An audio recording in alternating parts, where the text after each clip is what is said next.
Estamos de volta com o programa Tribunalismo para o primeiro bloco. Aqui eu só quero lembrar, né, de que nós estamos tratando aqui de regime de governo, regime político. O Brasil está numa crise profunda, todos os brasileiros estão sentindo na pele, e o programa tem uma importância, é trazer luz sobre esse debate para muitas pessoas que se questionam. Por exemplo, nós vivemos hoje o quê? Presidencialismo de coalizão. Houve uma fragmentação partidária. De 46 a 64 era um pluripartidarismo moderado, né? Até 64 era moderado. De 88, uma fragmentação, fragilizou o sistema, quebrou, como diz Fernando Henrique Cardoso, todos do Supremo. E a gente vai tratar desse assunto com a palavra aqui, o Osmir. Astério, hoje um tema que está na moda é o parlamentarismo. O PSDB, voltando às suas origens, disse que começaria a apoiar, com um programa partidário, o parlamentarismo. Ministro do Supremo, tipo Barroso, eu já ouvi numa entrevista ao Bial, dizendo que a solução para o Brasil seria a implantação do parlamentarismo. Então, esse tema começa a ganhar fórum em todo o país. É um tema que você tem que estar ligado. O que é o parlamentarismo? Aí eu pergunto para o Perazzo. Doutor Perazzo, nesses 128 anos de república, nós tivemos 3 golpes de Estado, 5 repúblicas, 3 ditaduras, um assassinato, 6 constituições, um suicídio, impeachment, deposição, enfim, crise permanente na República. Nós podemos confiar num parlamentarismo monárquico? Iniciando com o parlamentarismo monárquico. É verdade, você fez a pergunta certa, porque na realidade eu sou um monarquista parlamentar. Eu sou monarquista parlamentar. Qual é o seu sobrenome, por acaso? Na realidade, eu sou descendente de um italiano pobre e analfabeto, então, mas eu sou monarquista. E vou dizer que isso não tem nenhum prejuízo para quem seja de origem humilde. Pelo contrário, né? Mas antes, Narciso, eu estive recentemente com o príncipe do Brasil. Na linha, o povo pensa que não existe uma família real no Brasil. Na realidade, se falou pouco sobre a família real no Brasil, exatamente porque a República proibia. Veja que contrassenso. Na monarquia era absolutamente livre a liberdade de imprensa. É tanto que na monarquia os republicanos podiam se organizar. Tinham um partido, tinham deputados no parlamento. Uma vez dado o golpe republicano, a partir daí se criou uma cláusula pétrea na Constituição brasileira, que só na Constituição de 1988, que você participou e que Osmir também participou, que foi retirada. A família real foi banida do Brasil, passou 30 anos sem poder entrar no Brasil. E quem falasse em monarquia, você deve se lembrar da situação de Canudos, né? Então, a República, sim, foi terrivelmente autoritária e não permitia que a monarquia se manifestasse como uma expressão absolutamente genuína do povo brasileiro que viveu sobre esse regime. Só antes de você prosseguir, e você prossegue em seguida, nós temos que lembrar o seguinte, que na Constituição que você se referiu, de 1988, o deputado Cunha Bueno, nosso amigo de São Paulo, ele foi o grande defensor do retorno do parlamentarismo monárquico. Sim.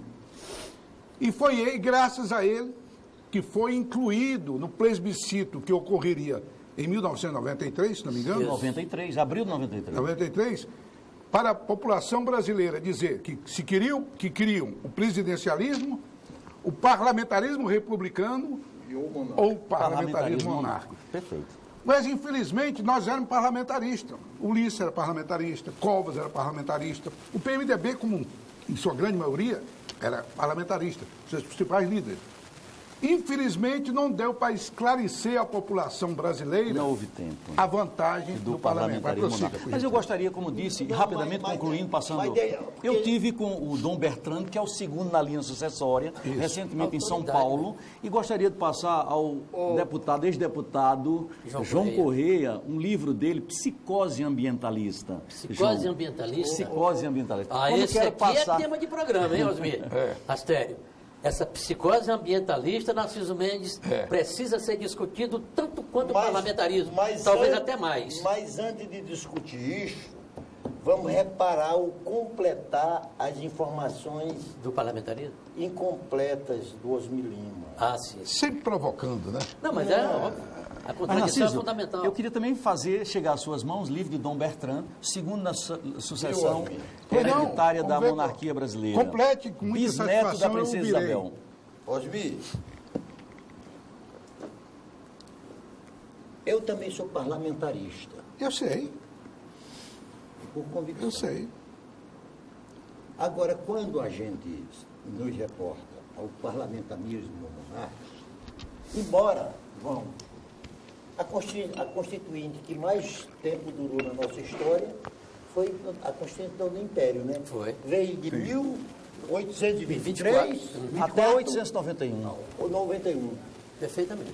Embora tenha havido um bocado de movimentos, Muitas revoluções, muitas lutas enormes. houve um momento de absoluta paz política.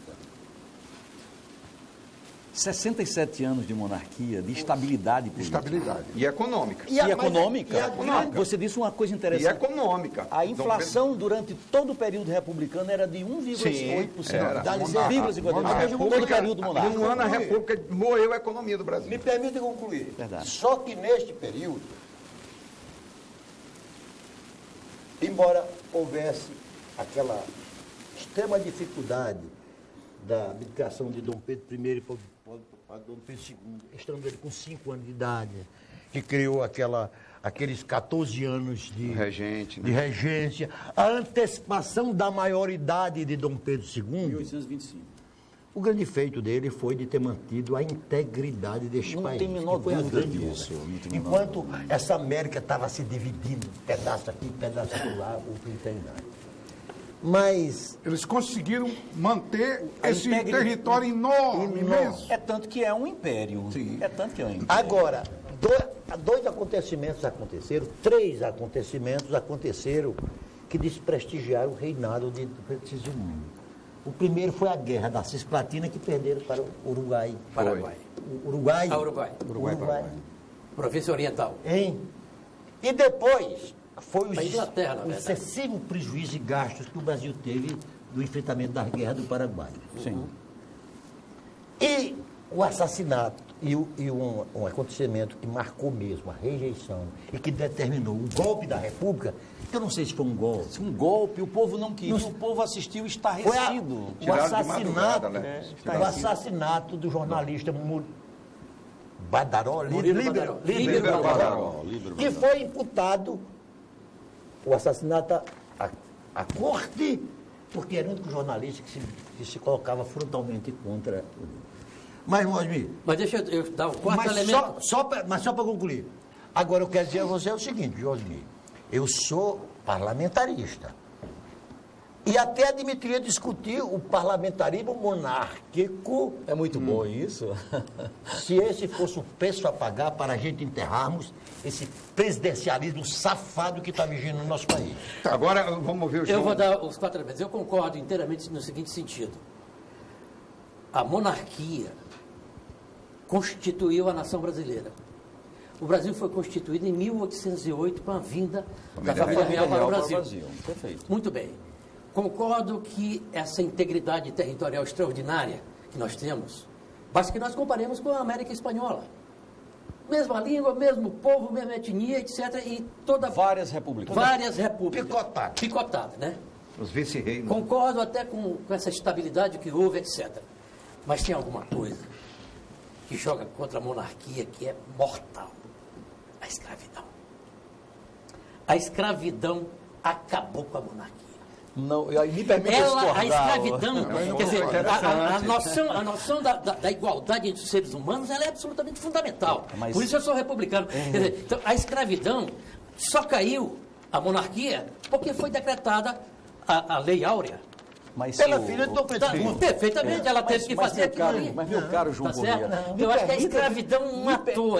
Não é que ela mancha, não houve ela uma abertura, não houve lei do ventre livre, houve. sexagenário, a própria monarquia não vinha trabalhando. Não, a própria monarquia que acabou com Mas o poder econômico da época, era o poder econômico da época, baseado na escravidão. os grandes cafeeiros do Brasil eram contra a libertação dos escravos. Mas é claro. Toda a economia do país A modernização do Brasil foi dada por extinção da escravidão. Repare bem, a monarquia não era responsável pela escravidão. Pelo contrário, a escravidão é uma instituição da antiguidade. Quando a monarquia se instalou no Brasil, já havia escravidão há 300 anos.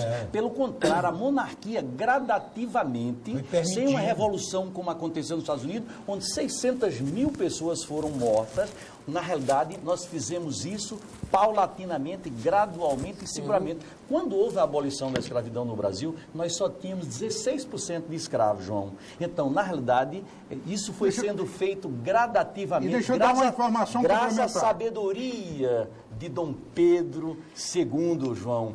E, na realidade, a igualdade não é algo positivo, pelo contrário. A igualdade é uma ideia da Revolução Francesa que terminou levando as revoluções comunistas do mundo inteiro que, consequentemente, fizeram 100 milhões de pessoas mortas. Aí já são outros 500. Vou dar uma informação complementar. A monarquia, ao contrário, a realeza era contra a escravidão. Mas o poder dos latifundiários era muito forte. Era tão forte que eles derrubaram, inclusive, proclamaram a República, porque o movimento que antecedeu a libertação dos escravos desagradou em muito esses latifundiários. Eles quem queriam derrubar a monarquia. Especialmente o café. Eu acho que a escravidão, a monarquia, ela cumpriu um papel extremamente importante. Ela cumpriria hoje um papel de estabilidade. Tá certo? Poder moderador. Tem dois, aí que está o poder moderador, que é um perigo, porque o parlamentarismo tem duas experiências no Brasil. Tivemos poder e elas moderador. são péssimas. Uma é na monarquia, a história do poder moderador. Que parlamentarismo é esse em que o monarca, né, o imperador, escolhe um ministro e este escolhe os outros ministros? Que parlamentarismo é esse? Então, é um parlamentarismo às avessas. E o segundo elemento ruim do parlamentarismo foi quando o Jânio Quadros, aquele doido, renunciou, aquele estúpido, imbecil. O outro lá, as forças ocultas, o outro estava lá o sindicalista Jean Goulart estava lá pela China, e os militares não queriam dar-lhe a posse, e aí inventou-se então o tal de um parlamentarismo de Araque. Ali não pode se dizer. Perfeito. Aí depois o povo brasileiro vem pela primeira vez e recusa aquele tipo de parlamentarismo. Foi o Tancredo Neves, né? O primeiro Tancredo ministro. Neves, exatamente. Então eu acho que nesse sentido, Perazzo, a República ela é fundamental, porque eu sou assim. Hoje já um homem sexo, assim. Nós temos uma realidade que não é boa como a de hoje, a gente quer mudar, melhorar. Claro. Aí nós temos o seguinte. Nós temos uma possibilidade, o que é possível, e temos o que é, digamos, desejável, o que é o sonho, o que é utopia, o que é ideal. Então, o que acontece? Eu acho o seguinte, que o parlamentarismo, primeiro, que ele é uma possibilidade remota, nós temos que mudar a Constituição, temos que consultar povo e tal e tal. Primeiro elemento. Segundo elemento, a monarquia é muito mais difícil de nós reinstituirmos uma monarquia na perspectiva do parlamentarismo, do que uma república. Por quê? Porque duas coisas eu tenho medo da monarquia. Primeiro é o seguinte, já existe uma casta nobre do serviço público, judiciário, tá certo? Ministério Público, que eles já vão ser a nova corte. Os barões, tá certo? Serão por concursos assim, todo cheio de macetezinho, aqueles troços lá, tomando Rivotril, aí eles vão ser os barões, eles vão ser os arquiduques, os duques, porque já tem esse dinheiro todo articulado. Primeiro, qual é o teu sobrenome, João? Correia Lima, eu sou de ascendência judaica. Não vai não dá. pegar título, não. Não dá não. Eu já estou fora.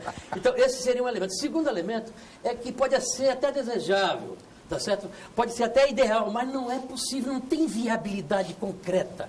O que teria viabilidade concreta, melhor, doutor Perazzo, seria, de fato, um parlamentarismo republicano. E aí também é o seguinte, eu acho que a população tem que saber que diachos é esse parlamentarismo. Republicano? Com o presidente da República. Não, à vontade, é porque todos... fica à vontade. Não. Faça uma ressalva. É porque eu sou presidencialista. Parlamentarismo republicano significa também eleição do presidente da República. Porque tem muita gente que pensa que com a implantação do parlamentarismo não há eleição para o presidente da República. Não. O presidente aí passa a ser um chefe de Estado apenas. Eleito pelo povo. A administração do país, o governo do país seria pelo gabinete. Pelo gabinete. Pelo parlamento. Pelo parlamento. Aliás, isso é uma questão interessante. É bom até explicar, porque as pessoas... É bom explicar. Nós estamos debatendo aqui e graças a Deus que o nosso programa, Osmir, você sabe disso, Osmir, o Narciso, atinge uma camada muito grande da população. Sim. Populares, gente que anda de ônibus. Sim. Eles falam, manifestam, gostam do programa e tal. Então é bom explicar detalhadamente acerca do parlamentarismo republicano, que o presidente continua votando o presidente. O Astério, me dê a oportunidade. Me dê a oportunidade. Isso, vota para deputado. Para mim, a dificuldade, João, da implantação do parlamentarismo, que é o regime dos meus sonhos, o parlamentarismo republicano. Se Osmir vai estar pensando em fazer parte de alguma dinastia, vá se enganando. O meu apoio não será. Não dá o Buquerque lá, um D apóstrofe. Para mim, a Uma dificuldade... ilustre família pernambucana, lá o Buquerque, foi. O velho Luiz Guimarães dizia que o pior de uma ditadura é você arrastar o monstro depois de morto. Para substituir a ditadura de 64, deu-se através do mais belo movimento cívico já construído nesse Brasil em todos os tempos, com a campanha das diretas já. E o que foi que a campanha das diretas já enfiou na cabeça dos brasileiros? Eu quero votar para presidente. E para governador e para prefeito. Como é que diz? Eu quero votar em quem nos governa. Quando o parlamento republicano, a importância dele para mim, João, está exatamente na escolha de duas pessoas, uma para ser o chefe do Estado. Isso é importante. Que este é eleito diretamente pelo povo, e o chefe de governo. Qual a diferença desses dois? É que no parlamentarismo o chefe de governo não tem mandato. Isso, pode cair. O chefe, o presidente da República, tem mandato. E o chefe de governo é escolhido pelo parlamento. O gabinete foi escolhido eleitoralmente pelo voto. Só que não é impossível mas existir... eu estou me reportando ao chefe de governo. Um chefe de governo se tem que ser esse eleito. chefe de governo, que não precisa mentir para o povo, fazer promessas utópicas, ele é eleito mediante um programa que ele apresenta. Se esse programa que ele apresentou não der certo, ele cai. Ele é destituído. Zera tudo. Aí vem o cara diz... Não, e se não contar com apoio também no parlamento. Especialmente. Só para concluir, que eu sei que estou me alongando. Temos que ir para o intervalo. Aí, se esse chefe de governo, se esse parlamento que escolheu o chefe de governo, quiser destituir, aí o presidente da República, assim, que tem o poder de Estado, destitui o mandato do chefe de governo e do parlamento. E convoca novas eleições. Aí aconteceu na Inglaterra, né? Aí se cria o chamado regime de responsabilidade. O deputado, quando escolhe, o Câmara, quando escolhe o chefe de governo, ele não escolhe um demagogo nem um aventureiro. Sem dúvida. Nós temos que ir para o intervalo comercial e a Folha de São Paulo trouxe um novo tema que muitos brasileiros estão assim tentando entender. O que é ser semipresidencialismo? Estava na Folha ontem e a gente volta. Justamente. Daqui a pouco a gente volta também esclarecendo esse ponto. O distritão e o digital mix também, que eu acho que é fundamental e cabe aqui no debate, né? Intervalo, a gente volta já.